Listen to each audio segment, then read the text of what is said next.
Hey guys, welcome to our YouTube channel, Divine and Divine. My name is Divine and I'm your host. Thank you guys so much for clicking on this video, and as ever, as always, I pray that as you listen, you are blessed. I have been sitting here for like 2 hours, going on the third hour right now. I've been here for a while, and today I just planned on being spontaneous and just going with the flow. And just, I had nothing planned. I usually come up here and I have like a script. I have some talking points, some discussion points. I came here today literally empty-handed because I just felt like me showing up, I would find something along the way. And today was maybe not the day for that. But anyways, since I'm here and I don't want to waste the time, the energy that it took me to set up the outfit, the look, I don't want to waste any of that. So I'm just going to give you guys like a major life update. And when I say major life update, I don't really have like any gossip or any tea. I don't really have anything like too interesting that's going on in my life. But I feel like in the past year, my mindset has changed so much. They say your frontal lobe will fully develop at 25, and I'm not 25 yet, but it's nice to be able to like see my frontal lobe growing. Like I'm able to track the fact that, hey, something is changing in the way that I think. So let me just share with you guys some things that I've learned so far that I knew before, but I didn't really know them the way I know them now.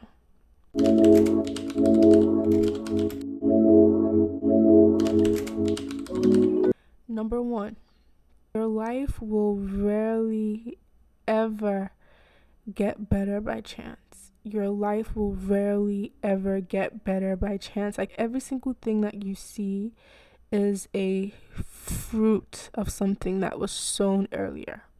Everything you see today is a testament of what was done or what wasn't done yesterday. Every single thing you see around you is a fruit of something that was sown earlier. So your life will rarely ever get better by you sitting around and doing nothing. Like even the simple act of you sitting around and doing nothing is a seed that you're sowing into your future. And so I talk about this so much, the fact that you need to plant when it's time to plant, so that when it's now time for you to harvest, you have something to harvest, something good to harvest. Your life will rarely ever get better by chance. You need to wake up and put in the work, put in the hours, put in the time, put in the effort. And don't get discouraged because it's not working. Don't get discouraged because it's frustrating right now. Keep in mind that those who sow in tears will reap with joy. Those who sow in tears will reap in joy. Whatever you're putting down now and it's taking from you, it's a mental toll. It's stressful, it's hard, it's difficult, it's not easy. Nobody else gets to see, nobody else gets to know, nobody else will ever really get to understand. Whatever it is that you're devoting yourself into right now, keep in mind that that is a seed that you're sowing into your future. So make sure that you're sowing quality seeds. Make sure that you're nurturing those seeds that you do sow. Just make sure that whatever it is that you're doing today, you're keeping the future in mind. You sleeping instead of working is something that you're going to have to reap in the future. You resting and watching your show instead of doing the work that you know you're supposed to be doing is something that you're going to have to give account for in the future. It's all going to come back. And on the inverse, you putting in work, you putting in time, you putting in effort, you putting in yourself, even when it's hard, even when it's difficult, you're going to see the results of that investment. Number two, speaking of investments, your biggest investment is literally yourself. The biggest thing you can invest in is yourself. The most important thing you can invest in is yourself. Get to know yourself. Like when I say get to know yourself, like truly get to know yourself. See yourself for all that you are and all that you can be. Know the things that set you on fire. Know the things that trigger you. Know the things that the things that drive you forward. Know the things that put you down. Understand your tendencies. Understand your abilities. Understand the things that you're more prone to. Get familiar with yourself. If you have something that you're good at, invest in that thing. If you have a skill, refine that skill. If you have a talent, refine that talent. Whatever it is that you're good at, pour into yourself. And on the inverse, if there's things that will serve as a stumbling block in your path, if there's things that will not bode well for you in the future, there's certain things about myself that I know that, hey, I can't really do too much with this attitude. I can't really do too much with this mind frame. I can't really do too much with this, with this mindset I currently have going. Whatever it is that that will somehow pull you down in the future, it's important to know yourself, invest in knowing yourself so that you can tackle those things now before you get to the future. If that makes sense. Number 3, you don't need to feel good in order to do the right thing. You don't need to feel good in order to get things done. You don't need to have your feelings aligned perfectly well before you do the things that you're supposed to do. And that is where discipline comes in. Because discipline doesn't rely on feelings. Discipline doesn't rely on the way that your mood is that day. If you're waiting for your emotions, your feelings to always be perfectly aligned before you act, you're never going to get anything done. You don't need to feel good in order to do the right thing. You need to apply yourself, regardless of how you're feeling. You need to make sure that you're living above your emotions, you're living above your feelings, sometimes you're living above your mind. Because a lot of times our minds will convince us that we can't get certain things done. But you need to realize that your body is not your mind. Your body has the capacity to do things, even when your mind doesn't think it can. So you don't need to feel good in order to do the right things. Develop discipline. Develop discipline. Develop discipline. Number 4, whenever you want to grow at something, whenever growth is the goal, the approach you want to take is consistency over intensity. Consistency over intensity is the secret to growth. And I can think about this in so many different contexts, but I like to just think about it in the context of going to the gym. When you're going to the gym, if you go to the gym and you lift 200, 300 pounds in one day, and you spend 8 hours at the gym in one day, and you don't show up again until the next month, you're not going to grow. You had an intense workout, yes, but doing that every 6, 7, 8 months randomly, you're not gonna grow.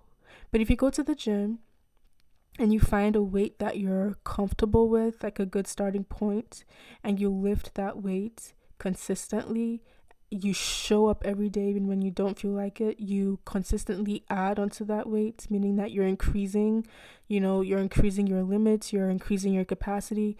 Whatever it is that you're doing in the gym, if you consistently do it over a period of time, you're going to see growth. Like I said, I can apply that same logic to pretty much everything that you want to grow at. Habits are built through consistency. Habits, both good and bad, are built through consistency. If you want to grow your prayer life, you need to treat it like an appointment. You need to take it very, very seriously. A specific time, a specific location, set goals for yourself. I know that the power of prayer lies in who you're praying to, but on our own part, we're supposed to have a consistent prayer life. And so if you want to grow a consistent prayer life, you need to just take it very, very seriously. Have a specific time. Whenever that time hits, whatever it is that you're doing, stop and go and pray. Have a specific location. I found that having a specific location helps because, you simply saying, I'm going to just pray in my bed, you may fall asleep. It may not work for everybody, but as I found for myself that having a specific location helps. And then have a goal. What am I going to do? What am I going to talk about? And this doesn't even mean just rambling off, because sometimes we just believe that the more words I use, the more I've prayed. Mm-mm. Sometimes the goal in prayer can be to achieve stillness. Sometimes the goal in prayer can be to surrender. The goal in prayer can be to be present. The goal in prayer can be to say, for this set amount of time, I'm going to be here and I'm going to put myself in a position to hear God. It doesn't just mean you just talking and talking and talking, because definitely prayer is a two-way street. You're talking, yes. You have your needs, yes. You have your wants, yes. You have your request, yes. But sometimes you go to God in prayer and it's just you being still. Sometimes you go to God in prayer and you don't have anything to ask for, and you just let the Holy Spirit lead you. Sometimes you go to God in prayer and all you need to do that day is listen and be still. But make sure that whatever it is, whatever the tone is for the day, whatever the mood is for the day, make sure that you're showing up. Consistency over intensity. It's not about scabadabushing for 10 hours straight every time you need something from God. Show up every day consistently and see how you're gonna grow, and how you're gonna improve, and how the idea of prayer will no longer be something that it's so uncomfortable. Number 5, and this is my final point for today. Sometimes God will leave you high and dry just to see how badly you want that thing. Sometimes we just have this belief that, hey, as long as I'm, putting in the work and I'm putting in the time and I'm putting in the effort and I'm showing up, it's all going to go to plan. And sometimes it doesn't go to plan. And I've learned that it's sometimes a very, very intentional act of God in order to gauge just how badly you want the things that you claim you want.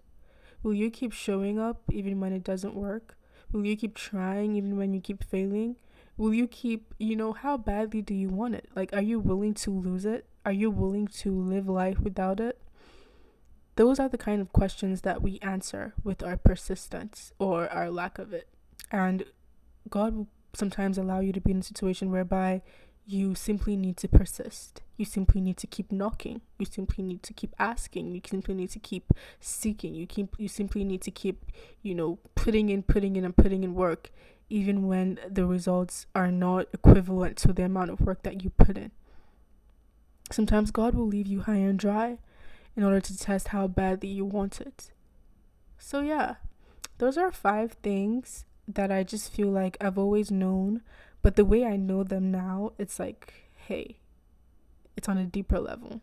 And I just thought to share. And, I'll probably be doing more videos like this, and let's see where it goes. As always, thank you guys so much for listening, and I pray that as you listened, you were blessed. I pray that, you found something, 1 or 2 points that you can apply to your life. And yeah, have a wonderful rest of your day. Thank you so much. Bye.